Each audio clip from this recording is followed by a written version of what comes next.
সেই লাইব্রেরিতে তফসির সহ। তো এই তফসিরে আব্বাসী বলে তফসির, তার মধ্যে এই ঘটনা লেখা আছে।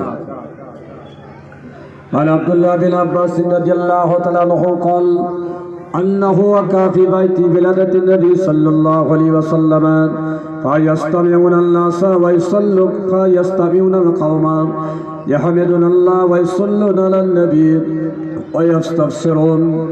হযরত আব্দুল্লাহ বিন আব্বাস বলেন, আল্লাহ নবীর শানে আমার বাড়িতে এক সময় নবীজি পৃথিবীতে আগমন করেছিলেন, সেই বিষয়ে আলোচনার জন্য একটা মজলিস আমার বাড়িতে কায়েম হয়েছিল। ইয়াস্তামিউনা আল কাওম, আমার প্রতিবেশী হিসাবে যারা আশেপাশে বসবাস করত তারা আমার বাড়িতে এসে হাজির হয়েছিল। ইহমাদুনাল্লাহ, তারা আল্লাহর প্রশংসা করছিল, কখনো সুবহানাল্লাহ বলছিল, কখনো আলহামদুলিল্লাহ বলছিল। তারপরে ইউসাল্লুনা আলান নবী, তারা নবীর প্রতি দরুদ শরীফ পাঠ করছিল। ওয়ায়াস্তাবশিরুন, তারা অত্যন্ত খুশি প্রকাশ করছিল। এমন একটা মজলিসে এসে আল্লাহ পাকের প্রশংসা, রাসূল পাকের শানে দরুদ পাঠ করে তারা খুশি প্রকাশ করছিল। এই মজলিসটা আমার বাড়িতে অনুষ্ঠিত হয়। আল্লাহ নবীর সংবাদ পেয়ে আমার বাড়িতে এসে হাজির হলেন। হওয়ার পরে বললেন, আজ নবী সাল্লাল্লাহু আলাইহি ওয়াসাল্লাম সুম্মা ক্বাল মান ফাআলা বিকুম হিল্লাত লাকুম শাফাতি। আল্লাহ নবী বললেন, ও আব্দুল্লাহ, তোমার মতো যদি এইভাবে আমার প্রশংসার জন্য, আমার গুণগানের জন্য, আল্লাহ পাকের প্রশংসার জন্য যারা মজলিস বানাবে আগে রাতের মাঠে, তাদের জন্য আমি রাসূল জানাচ্ছি জান্নাতি হওয়ার জন্য আমি রাসূল তাদের জন্য শাফাত করব। সুবহানাল্লাহ। আলে হাদিসের বর্ণনাকারী হলেন হযরতে আব্দুল্লাহ, বাপের নাম আব্বাস, রাসূলুল্লাহর আপন চাচাতো ভাই। বইটার নাম হলো তানবীরুল আবসার। এই কিতাবের মধ্যে হাদিসটি লেখা আছে। আমাদের যে আলেমরা এই কিতাব পায় না, খুঁজে পড়তে পারে না, চার দোকানে ক্লাব ঘরে ফতোয়া দেয় সাহাবীরা নবী দিবস করেছিল। আলে পড়াশোনা করতে হবে, শুধু পুঁথিগত টাইটেল পাস করলে খুব বড় শিক্ষিত হওয়া যায় না। আল্লাহ নবী বললেন, উতলুবুল ইলমা মিনাল মাহাদ ইলাল লাহাদ, মায়ের কোল থেকে আর কবরে যাওয়া পর্যন্ত তুমি বিদ্যা অর্জন করো, শিক্ষা অর্জন করো। যারা চাকরি করেন তাদের পরীক্ষা চাকরির জন্য দিতে হয়। চাকরি পাওয়ার আগে বিএ পাস, এমএ পাস করেও কারো ডিলিট করতে হয়, কারো বিএড করতে হয়, এইভাবে ডিগ্রি অর্জন করতে হয়। কোচিং সেন্টারে তাদের পড়াশোনা করতে হয়। তাহলে প্রতিগত 16 বছরের টাইটেল পাস করে আপনি বড় মুহাদ্দিস হয়ে গেছেন, সব পেয়ে যাবেন হাদিসে, এই ধারণা ঠিক না। আপনার আরো অতিরিক্ত রেফারেন্স কিতাব আপনার পড়া দরকার আছে। তো আমরা কিছু মানুষ আছি বাছুরে মোস্তান, চার দোকানে এই ফতোয়া দিয়ে থাকি, এইসব বিরিয়ানি খাওয়ার জন্য এইসব কাজ হচ্ছে। জি, তো আপনারা বলুন, বিরিয়ানি খাওয়া কি নাজায়েজ?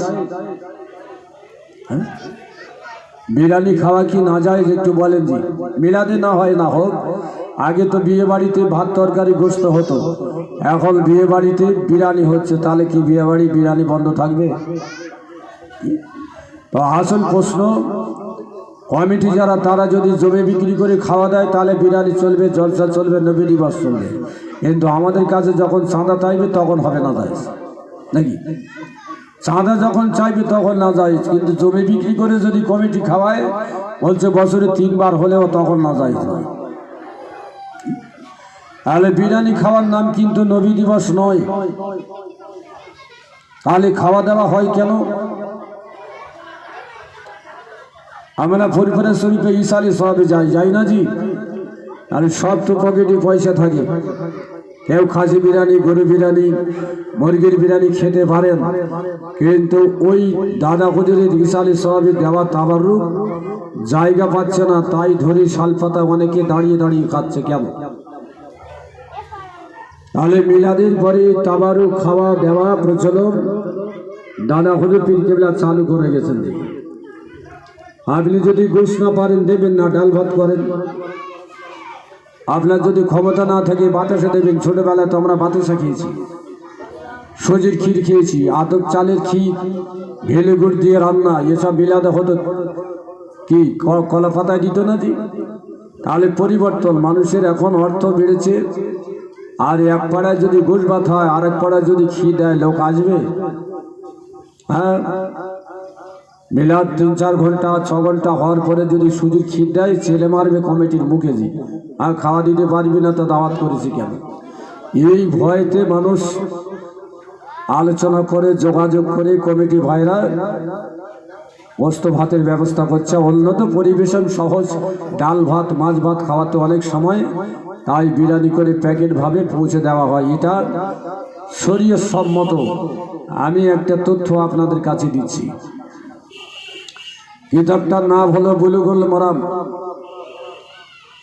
এটা আপনার ওই আলে হাদিসদের লেখা। আরেকটি কিতাবের নাম হলো রিয়াজুস সালিহিন। মুসলিম এবং বুখারী শরীফের হাদিস নিয়ে একখণ্ড কিতাব লেখা হচ্ছে রিয়াজুস সালিহিন। এটা আবার বাংলাদেশেরা 2 খণ্ডে করেছে, বাংলায় ট্রান্সলেশন করে 2 খণ্ডে বার করেছে। কিতাবটার নাম হচ্ছে রিয়াজুস সালিহিন। নবী পাকের সাহাবী নাম হলো হযরত মালিক বিন উতবান রাদিয়াল্লাহু তাআলা আনহু। তিনি বদরের যুদ্ধে যোগদান করেছিলেন।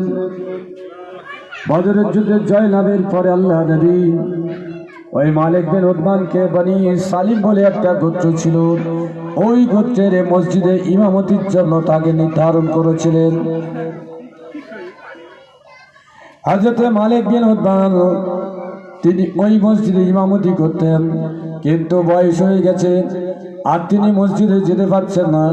তার বাড়ির পাশে একটা খাল ছিল, বর্ষাকালে খালে পানি ভরে যেত। যখন তিনি জওয়ান ছিলেন নৌকা করে পারাপার হয়ে নামাজ পড়াতে যেতেন, কিন্তু যখন বয়স বৃদ্ধি হলো সেই সময় আল্লাহ নবীর কাছে বললেন, আল্লাহ নবী আমার বয়স হয়ে গেছে, আমি আর মসজিদে ইমামতি করতে যেতে পারবো না। ও আল্লাহর নবী, আপনি যদি আমার বাড়ির উঠানে একটা জায়গায় নামাজ পাঠ করিয়ে দেন, তাহলে ওই জায়গায় আমি নামাজের জন্য একটা খানকা তৈরি করব। খানকা মানে আগেকার মুরব্বীরা করতেন দহলিজ, বৈঠকখানা যাকে বলা হয়। বাচ্চারা কথা বলছে, একটু কমিটি ভাইরা সচেষ্ট হবেন।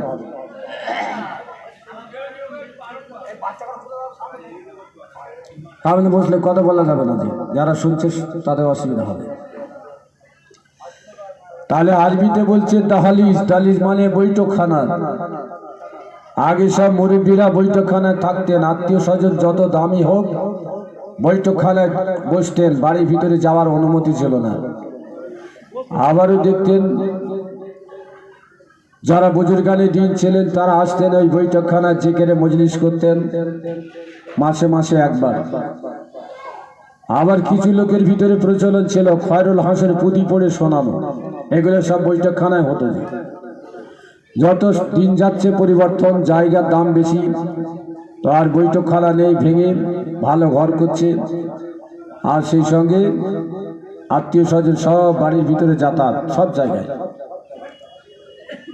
তো মালিক বিন উতবান নবীকে বললেন, আমার বাগান বাড়িতে এমন একটি জায়গায় আপনি 2 রাকাত নামাজ পড়ে দোয়া করুন, আমি যেন ওই জায়গায় একটা খানকা বানাতে পারি। ফার্সি শব্দে খানকা মানে দলিজ, যেখানে আত্মীয় স্বজন থাকবে, ফের নামাজ কালাম হবে। তো মাইকের আওয়াজ দূরে যাচ্ছে, ভালো কথাও শুনতে খারাপ, আবার গালাগালি দিতেও মানুষ অপছন্দ করে না, পছন্দ করে। আগে যারা মুরব্বী ছিলেন ঘর বাড়ি বাঁধতে গেলে কি করতো,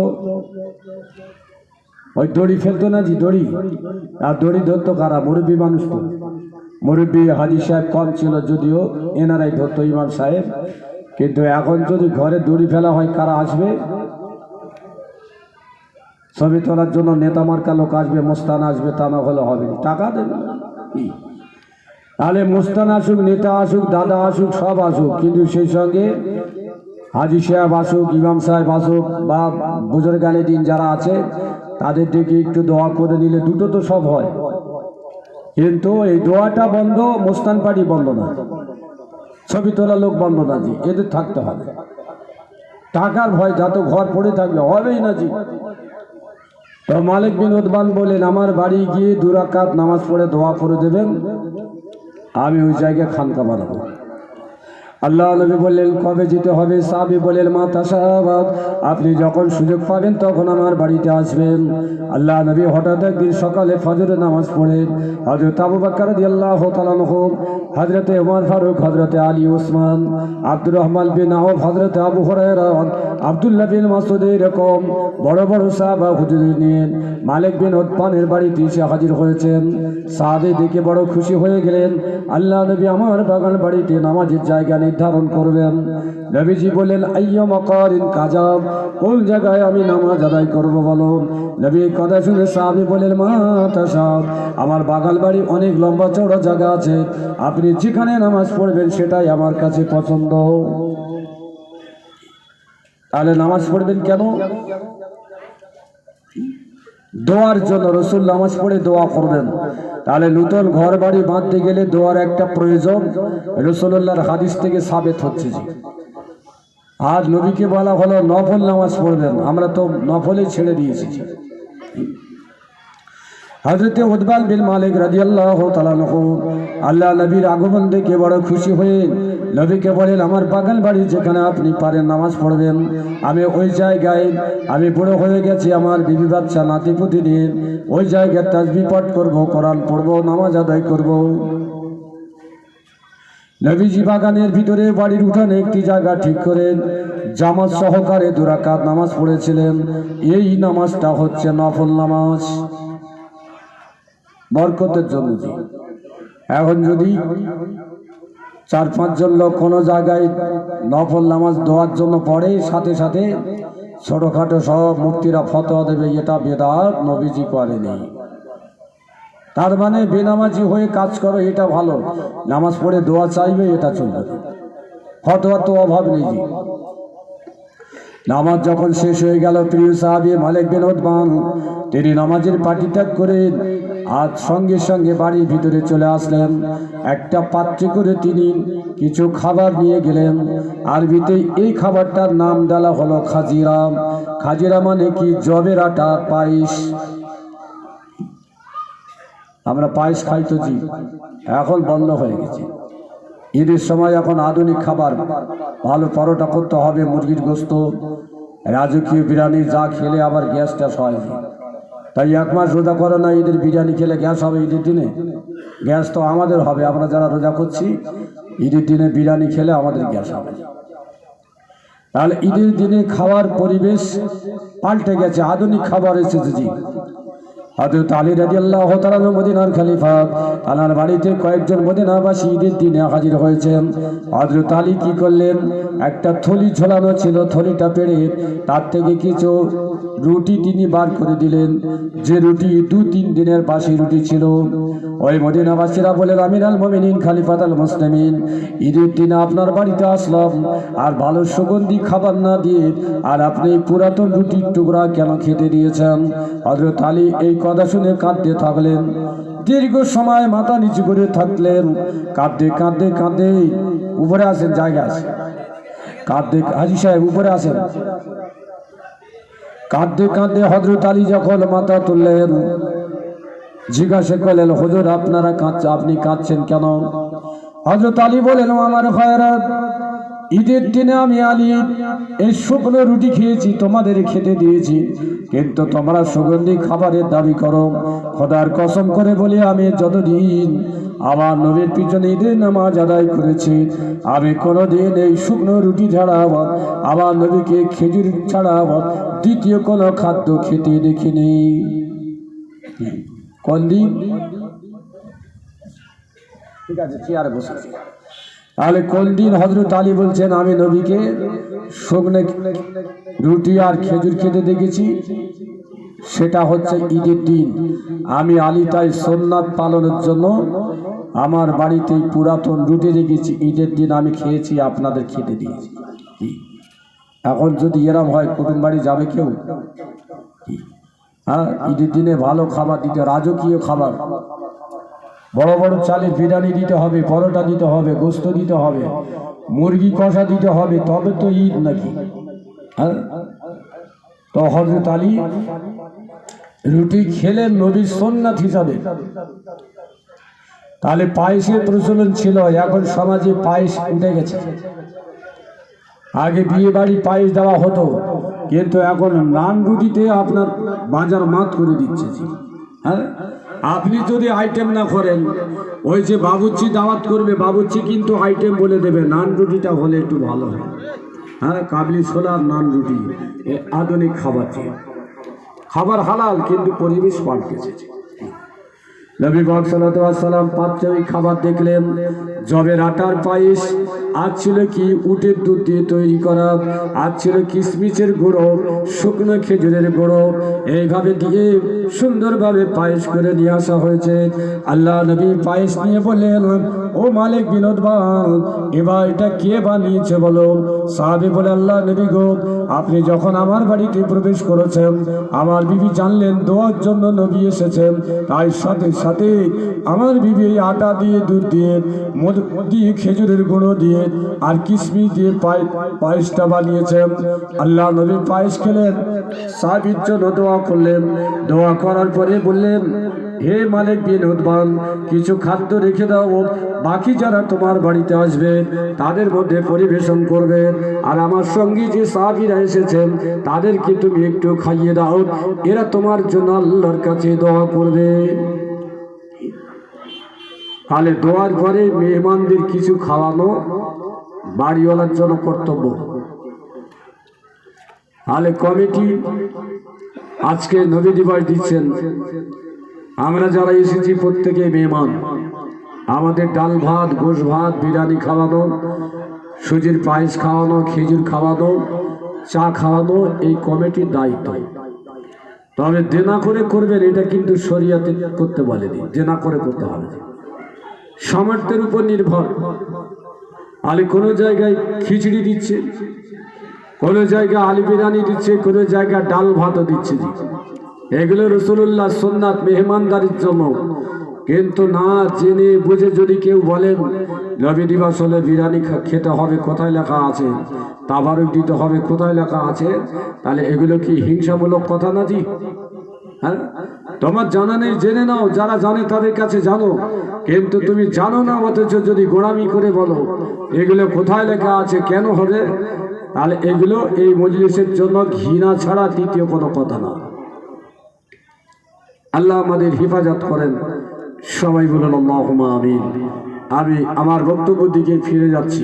তাহলে তাবারুক খাওয়াটা, তাবারুক দেওয়াটা হাদিসের খেলাফ নয়, রাসূলুল্লাহর সুন্নাতের খেলাফ নয়, রাসূলুল্লাহর আদর্শের খেলাফ না। বই পড়লে, ইতিহাস পড়লে জানা যায় যে বাবুরা মিলাদের বিরোধী, নবী দিবসের বিরোধী, জলসার বিরোধী, সওয়াব রেশনের বিরোধী, সেই সব বাবুরা এখন এই সেই কাজ করছে। যারা জলসার বিরোধী ছিল তারাই এখন মাদ্রাসার উন্নতির জন্য মাদ্রাসায় জলসা দিচ্ছে।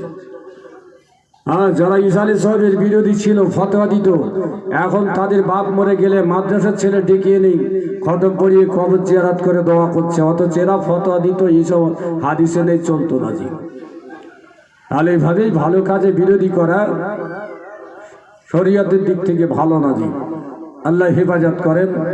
দরুদ শরীফ পড়েন, আল্লাহুম্মা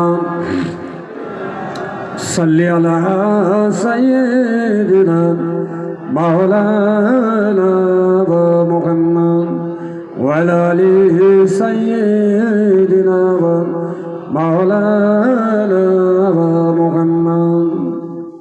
হযরত জালালউদ্দিন সিয়ুতী রাহমাতুল্লাহ আলাইহি, তারা অনেকগুলি কিতাব যারা টাইটেল পড়ে তাদের পড়তে হয়। আমরা পড়েছি তাফসিরে জালালাইন, আরেকটা কিতাব আছে ইতকান, টাইটেলে পড়ানো হয়। আরও একটা কিতাব আছে মিশরের ইউনিভার্সিটিতে পড়া হয়, তারিখে খোলাফায়ে বাগদাদ, বাগদাদের খলিফাদের ইতিহাস, এটা মিশরের জামে ইউনিভার্সিটিতে পড়ানো হয়। আরেকটা কিতাবের নাম হলো জামিউস সগীর, ফতোয়ার কিতাব। আরেকটা কিতাবের নাম হলো জামিউল কাবির, হাদিস দিয়ে ফতোয়ার কিতাব। আরেকটি কিতাবের নাম হলো জামিউল জাওয়াহিজ, কি কি বস্তু পৃথিবীতে জায়েজ আছে এই কিতাবে লেখা আছে। তো এই রকম একটি কিতাব, তার মধ্যে উনি একটা ঘটনা লিখেছেন। কে? জালালউদ্দিন সিউতি রহমাতুল্লাহ আলাইহি। ইনি খুব বড় একজন মুহাদ্দিস। লক্ষ লক্ষ হাদিস এনার মুখস্থ ছিল, 1-2 লক্ষ না জি। হযরত জামিউল জাওয়াইজ কিতাবে জালালউদ্দিন সিউতি উল্লেখ করলেন, নবী বংশের একটি সন্তান